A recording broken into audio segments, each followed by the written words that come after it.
죄인이란 말만큼 비기독교인들을 불편하게 하는 것 또한 없습니다. 왜냐하면 기독교의 용어, 교회 내부에서 많이 쓰는 용어는 완전히 사투리라는 걸 기억해야 됩니다. 오랜 생활, 신앙생활을 한 분이면 한 분일수록 기독교 내에서 쓰는 말은 기독교 밖을 나가면 완전히 이해 불가능한 말이다. 이해 불가능한 말은 상대방에게 오해를 줄 수 있고 어떤 경우는 그 오해가 상대방의 기분을 매우 상하게 하는 말일 수 있다 라는 걸 기억을 해야 되거든요.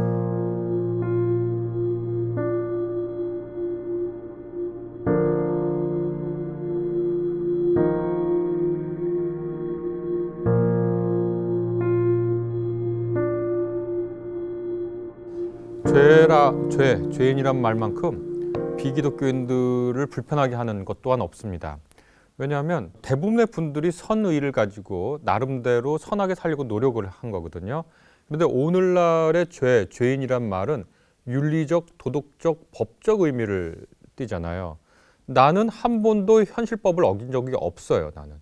그런데 나를 죄인으로 부르면 부당한 거죠. 나는 심지어 거짓말도 잘 안 하고 정직하게 살려고 해요. 어려운 사람이 있을 때 도우려고 노력을 했어요. 그러니까 내가 비윤리적이거나 무윤리적이지도 않아요. 윤리적인 선택을 하려고 노력을 했어요. 완벽하진 못하지만 그렇게 살아오려고 했어요. 그런데 나한테 죄인, 너는 죄인이야 라고 부르면 내 도덕성을 의심하는 말이고요. 기분이 나쁘죠. 자기를 폄하하는 말 같고 자기의 삶을 왜곡하는 말 같으니까 그렇고 실정법도 어기지 않은 나를 죄인이라고 부르는 걸 이제 견딜 수가 이제 없는 거죠. 그것이 오늘날 죄인이라고 말하는 기독교의 그 개념, 그 용어가 쉽게 현대인들에게 다가가지 못하는 그런 장벽이라고 얘기할 수 있겠습니다. 그런데 죄인이라는 건 도대체 무슨 뜻일까요? 우리가 어떤 단어가 있으면 이 단어가 가리키는 상태나 물건이 있을 거예요. 그러면 이 죄라는 말로 가리키고자 하는 상황이나 상태는 뭔가 이걸 우리가 얘기를 해야 되지 않겠습니까?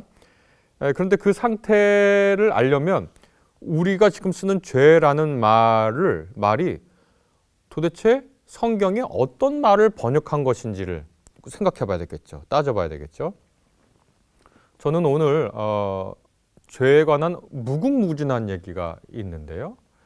그 죄에 관한 무궁무진한 얘기 가운데 하나의 얘기를 하려고 하고요. 그러니까 죄의 전모를 다루지 못합니다. 성서에는 죄에 대한 굉장히 풍부한 얘기가 있기 때문에 전모를 다루지 못하고 오늘날 사회에서 다른 분들에게 기독교가 말하는 죄라는 것은 이런 뜻이 있어요. 죄라는 뜻은 이만큼 한데요. 제가 오늘날 사회에선 이런 얘기를 할 수 있을 것 같아요 하고 말할 수 있는 죄의 한 부분을 여러분에게 이제 말씀드리려고 합니다. 죄라는 말 우리가 매주 또 어떤 분들은 매일 외우는 주기도문에 보면 그게 나와 있잖아요. 오늘 우리가 우리에게 죄 지은 사람을 용서해 준 것 같이 우리의 죄를 용서해 주십시오. 그 헬라어를 성서를 전혀 모르는 사람, 그러나 당시 헬라어를 배우는 코인의 헬라어라고 하는 2000년 전 헬라어를 배우는 학생에게 갖다 주고 자 이것을 번역해 보세요 라고 하면 이렇게 번역할 겁니다. 우리가 우리의 채무자의 빚을 탕감해 주었듯이 우리의 빚을 탕감해 주세요 라고 번역할 겁니다. 너무 생소하죠 우리한테는? 그런데 그 말을 들은 기독교인이 아유 그 번역 잘못했어요. 우리가 우리에게 죄 지은 사람을 용서해 준 것처럼 우리의 죄를 용서해 주세요 라고 번역해야 돼요 라고 하면 그 헬라어를 배우던 학생은 깜짝 놀랄 겁니다. 지금 죄라고 번역하신 그 단어는요 빚이라는 뜻의 오페일레마라는 단어고요. 용서해 주세요 라고 지금 번역한 그 말씀하신 거는요 그 빚을 탕감해 주다 라고 하는 아피에미 동사예요. 이 아피에미 동사나 오페일레마라는 이 명사가 죄나 용서라는 뜻을 가진 적은 많지 않아요. 저는 그런 걸 배운 적이 거의 없어요 라고 말할 겁니다. 예, 사실 그렇습니다. 우리가 주기도문에서 죄라고 번역하는 그 단어, 아까 말한 오펠레마, 용서하다라고 말하는 아피에미, 이 두 단어 모두 1차적인 뜻은 빚이라는 뜻이고, 그 다음에 그 빚을 면제해줬다라는 뜻이거든요. 그러니까 이렇게 됩니다. 우리가 어떤 한 사태가 있고 이 사태를 죄라고 말했는데 이 사태를 빚이라고도 말할 수 있다. 이게 이상한 것이 아닌 것이 마태복음서에 보면 용서할 줄 모르는 종의 비유가 나옵니다. 거기 보면 10,000달란트 빚을 진 종이 나오고요. 그 다음에 100데나리온 빚을 진 종의 이야기가 나오죠. 그것이 용서를 다루는 문맥에 놓였습니다. 그러면 이것이 무슨 뜻인지 한번 생각해 보도록 하겠습니다. 그리고 죄를 빚으로 이해한다는 것이 오늘날 무슨 뜻인지, 그래서 당신은 죄인입니다 라는 말을 할 때 기독교에는 이런 뜻을 얘기하는 거예요 라고 얘기할 지점을 제가 하나 찾아드리도록 해보겠습니다. 오늘날 우리나라뿐만 아니라 전 세계의 자본주의 경제체제를 택하고 있는 거의 모든 나라의 지배적인 이념은 능력주의라고 할 수 있습니다. 능력주의라는 것은 한 사람의 능력과 노력에 따라 보상이 주어져야 하고 그 보상이 주어지는 시스템이 갖추어져야 된다라고 말하는 것이 능력주의죠. 어떻게 보면 매우 공평해 보이는 얘기입니다. 이 능력주의는 세습, 신분 세습 봉건 사회를 대항하면서 나온 개념이거든요. 우리 한반도에 있었던 조선 같은 나라를 봐도 당시 인구의 절반이 노비였어요. 그래서 노비 같은 경우에는 엄마의 신분을 따라가거든요. 그래서 엄마가 노비면 아이도 노비인 거예요. 그 노비의 신분은 세습됩니다. 노비는 아무리 능력이 뛰어나도 노비입니다. 아무리 훌륭한 업적을 세워도 노비예요. 신분 사회에서 신분은 그가 가진 최고의 자원입니다. 서양 사회도 마찬가지입니다. 서양 사회도 귀족은 계속 귀족이고요. 왕과는 계속 왕과예요. 물론 정치적 격변이나 경제적 격변 때문에 귀족과 왕과가 바뀔 수가 있죠. 그러나 평상시에 대체적으로는 왕과는 왕과고 귀족은 귀족이에요. 그 신분이 바뀌지가 않습니다. 이런 사회에서는 한 사람의 능력과 노력이 그 사람의 운명을 바꾸지를 못해요. 그러니까 신분세습 봉건 사회에서 자본주의 사회로 이행할 때 능력주의라고 하는 이념은 매우 많은 사람들에게 매력적인 것이었고 어떻게 보면 당시 사람들에게 혁명적인 거였습니다. 노비들에게, 조선시대 노비사회의 노비들에게 당신의 능력과 노력에 따라서 당신의 신분이 바뀔 수 있고 사회에 기여할 수 있다라고 얘기하면 정말 그것은 희소식으로 들렸을 거예요. 아, 그럼 내가 노력하면 내 신분을 바꿀 수 있구나 라고 희소식으로 들렸을 거예요. 그러나 자본주의가 심화되고 발전하고 오늘날 같은 사회에서 능력주의는 일종의 비판에 직면하게 됐습니다. 최근 10년 들어 이 능력주의를 비판하는 각종 글들과 책들이 쏟아지기 시작했습니다. 물론 그 시초는 1958년에 마이클 영이라고 하는 분이 쓴 능력주의의 출현이라는 데에서부터 시작했는데요. 이 마이클 영은 능력주의의 출현이라고 하는 일종의 소설에서 제 기억에는 2033년인가를 시점으로 해서 그걸 돌아보는 거예요. 자기가 지나왔던 세월들을. 그러면서 미래 사회를 그리는데요. 능력주의가 완전히 실현된 미래 사회. 그 사회는 어떤 사회일까요? 디스토피아, 곧 불행하고 우울한 사회로 그렸습니다. 다시 말해서 능력주의가 완전히 실현된 사회는 모두가 우울할 수밖에 없는 디스토피아라는 겁니다. 왜 그럴까요? 능력주의는 공평, 정의, 공정을 얘기하지만 실제로 공평하고 공정하고 정의가 능력주의의 그 목표에 다다를 수 없기 때문입니다. 기본적으로 어떤 한 사람의 능력이라는 것은 부모로부터 타고나는 겁니다. 한 부모가 있는데 자식들이 여럿 있으면 어떤 자식은 공부를 잘해요. 어떤 자식은 운동을 잘해요. 어떤 자식은 둘 다 못해요. 그 사람의 노력으로 그걸 얻었나요? 아닙니다. 주어진 겁니다. 그런데 이쪽 집안과 이쪽 집안에서 태어났는데 이쪽 집안은 부유해요. 그래서 공부를 조금 잘할 수 있는 환경인데 어마어마한 사교육 투자를 해서 아주 우수한 성적을 거둬요. 그리고 이쪽 집안에 태어난 한 사람은 이 사람보다 공부를 잘할 재능을 운 좋게 타고났어요. 그런데 집안이 어려워요. 그래서 사교육 같은 것, 그 다음에 교육에 대한 관심이 거의 없어요. 성적이 이 학생보다 떨어질 수밖에 없어요. 능력주의는 한 사람의 능력과 노력에 대한 보상이라고 하는데 처음부터 태어날 때부터 공평하지 않고요. 공평할 수도 없고요. 태어난 개인도 공평한 출발선에 서 있는 것은 아닙니다.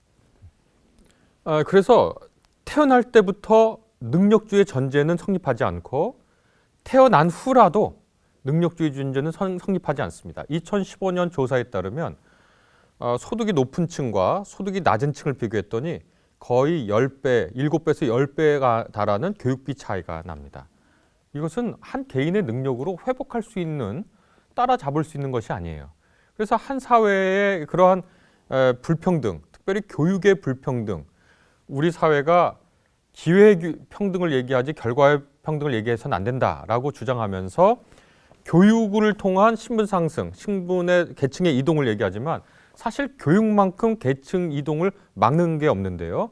그렇게 사교육비 차이도 날 뿐만 아니라 그것을 조정하려고 이른바 지역 균형 선발 제도를 둡니다.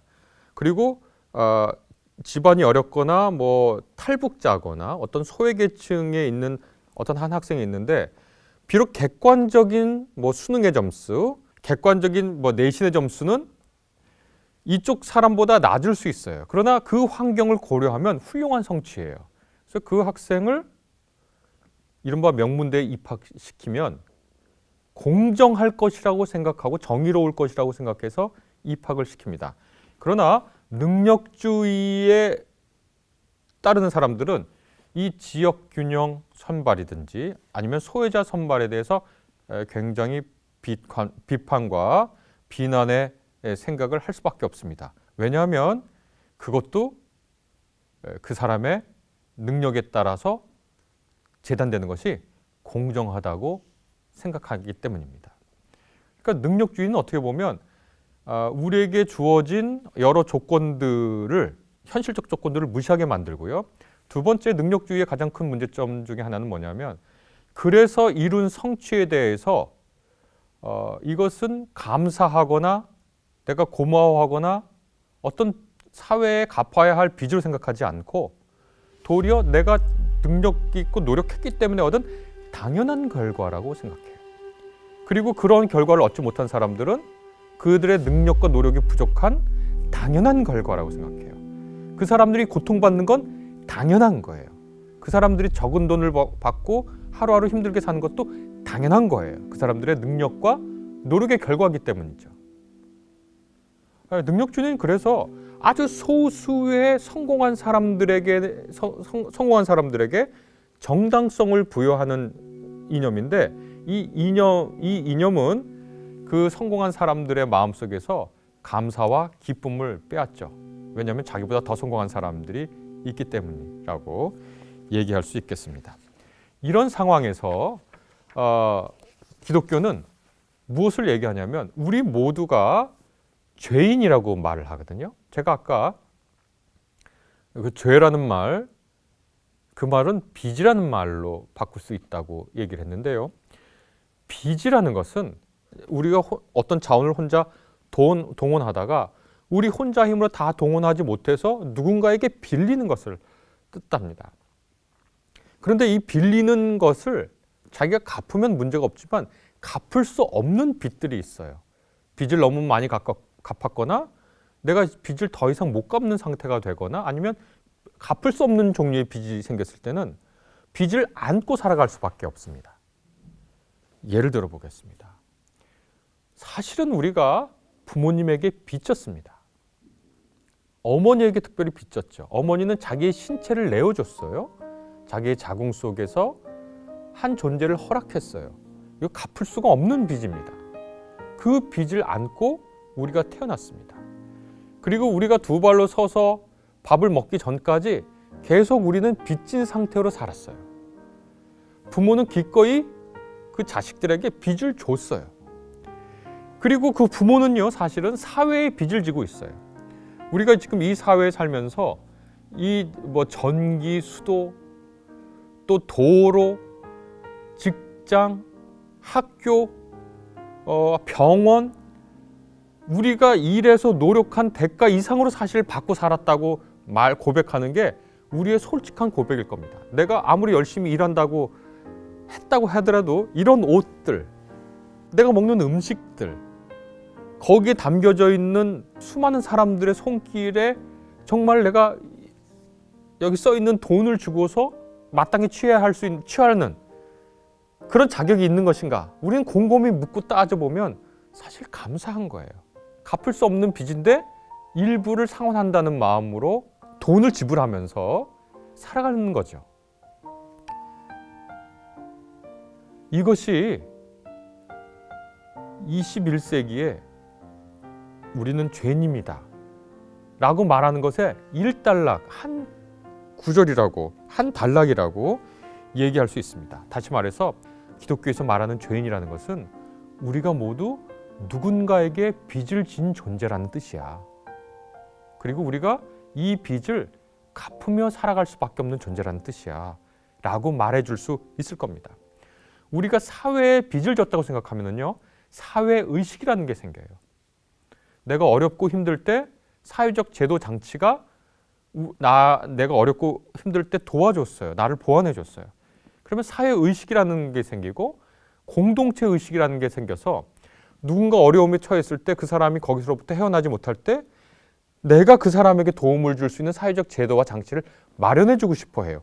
마땅히 그러한 사회가 된다고 생각해요. 사회의식이 생긴 거예요. 빚진 마음에서. 어떤 사람은요, 역사의식이 생겨요. 역사의식이라는 것은 뭐냐면 역사에서 받은 내 빚의 분량을 생각하는 거예요.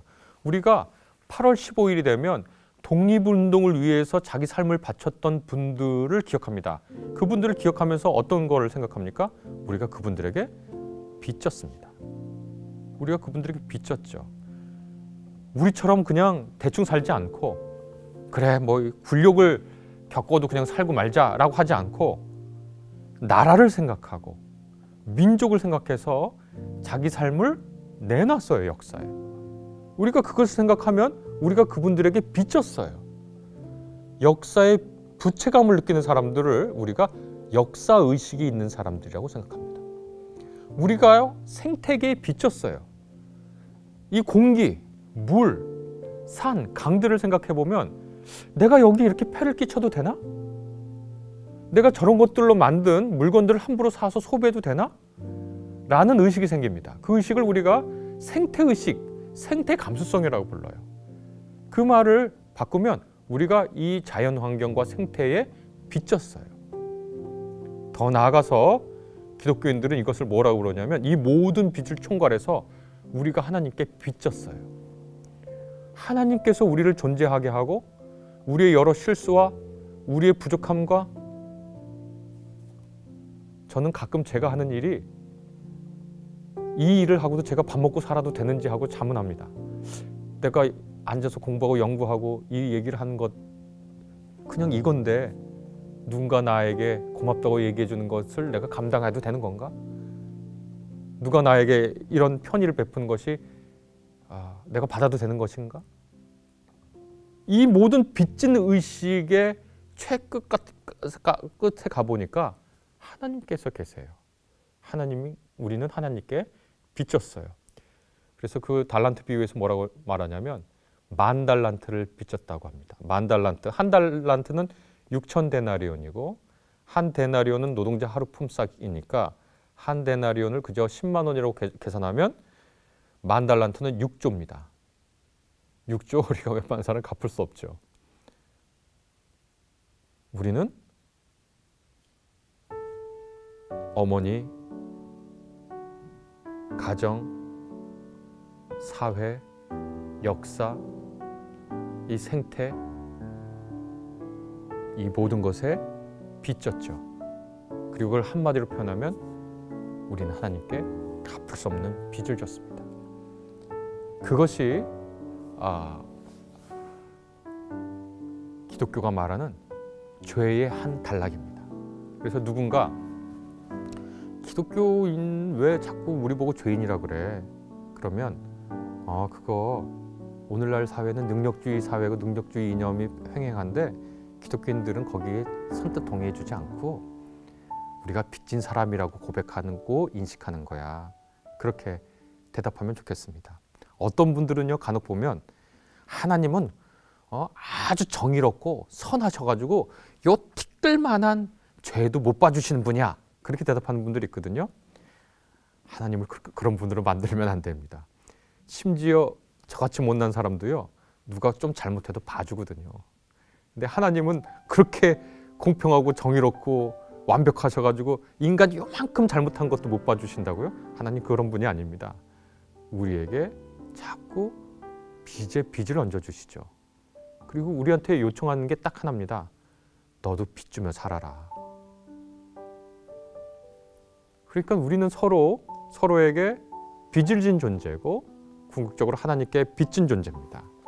이것이 죄라는 큰 말이죠. 그 큰 말을 오늘 다 설명해드리지 못하지만 그 죄의 한 면,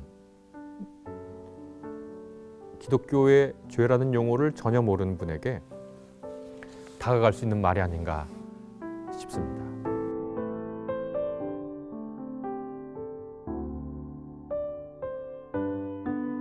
하나님께 빚을 청산한 거죠.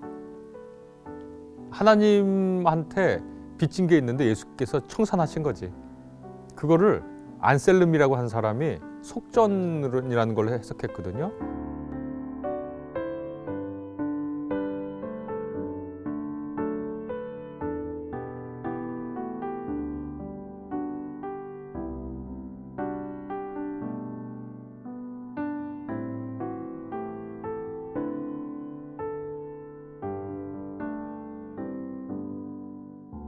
하나님께서 인간에게 한없는 빚을 주셨어요. 근데 예수께서 그 빚을 갚으셨죠. 어떻게 갚았냐면 완전히 순종하셔서 아유 그래 너 그렇게 했구나. 그러면 빚을 갚아주신 거죠. 그래 빚 갚은 셈 칠게. 그런데 사실 하나님께서 그렇게 예수 그리스도의 행위를 보고서 우리가 갚아야 할 빚을 예수님께서 갚아주시는 그걸 보고 우리는 그걸 또 그걸 은혜라고 부르잖아요. 은혜라고 부르면서 우리는 어떻게 은혜 입은 사람으로 사는데 은혜란 말도 다른 거 아니잖아요. 내가 가치가 없는데 내가 기여한 바가 없는데 나에게 무엇인가를 선사한 거잖아요. 선물로. 은혜라는 게 선물이란 뜻이니까. 그러니까 어떻게 보면 기독교는 하나님께서 우리에게 빚 주시고 거기에 탕감하시고 더한 은혜를 주시면서 너희도 은혜의 세계 안에 살아라.